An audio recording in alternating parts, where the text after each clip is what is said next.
Et ça, je lui ai dit. Moi, je pense que c'est important qu'on ait les podcasts audio de l'émission.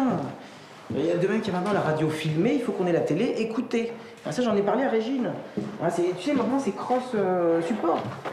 Bon, on en reparle. Ciao. Salut tout le monde. Bon, je viens d'avoir longuement la chaîne au téléphone. J'ai une bonne et une mauvaise nouvelle. Alors, la bonne, c'est que les audiences sont excellentes. On écrase Pujada et Hanouna. Donc ça, c'est plutôt bien. Je vais vous montrer le détail. La mauvaise, c'est que le chômeur de l'autre jour a plu aux téléspectateurs. Alors, qu'est-ce que ça veut dire? Ça veut dire qu'il faut qu'on le fasse revenir en plateau et qu'on l'intègre à l'équipe. Bah oui, je sais, j'ai réagi comme vous. Donc, il faut qu'on lui trouve une chronique. C'est sur le chômage? Bah non, pas sur le chômage. Il était pas charcutier? Bah peut-être, mais on va pas faire une hebdo sur la mortadelle. Donc, il faut qu'on lui trouve autre chose. Marc, tu t'y colles? Bon, les audiences, maintenant. Alors, comme prévu, Jonathan, il y a une fuite massive quand tu prends la parole. Parce que t'étais pas assez concernant sur les cartables. Et puis t'as pas un physique... t'es correct, mais t'es pas assez beau pour créer un effet d'attraction, et t'es pas assez moche non plus pour créer un effet de curiosité, de type bête de foire. Donc, bon. Et moi, en plus, je dois gérer cet entre-deux, avec en plus ton manque d'expérience. Donc, mais t'inquiète pas, on va y arriver. À toi, Laurence, il y a eu un pic quand t'as parlé. Donc ça confirme ce que je pensais, il y a le potentiel. Il y a le potentiel. Donc on va te remettre en selle bientôt. Bon, il n'y a pas de problème, évidemment. Chris, t'es à l'antenne dans 10 secondes, là. On n'a plus le temps.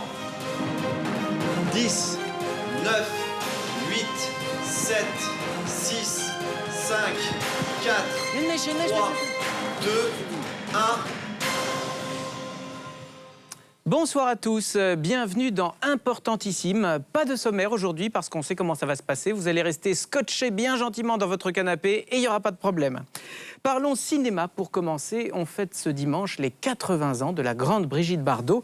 Mais avant d'évoquer ce mythe, voici un rappel de ce qu'il faut savoir sur le 3e et 4e âge. C'est une enquête de Corinne Désormais.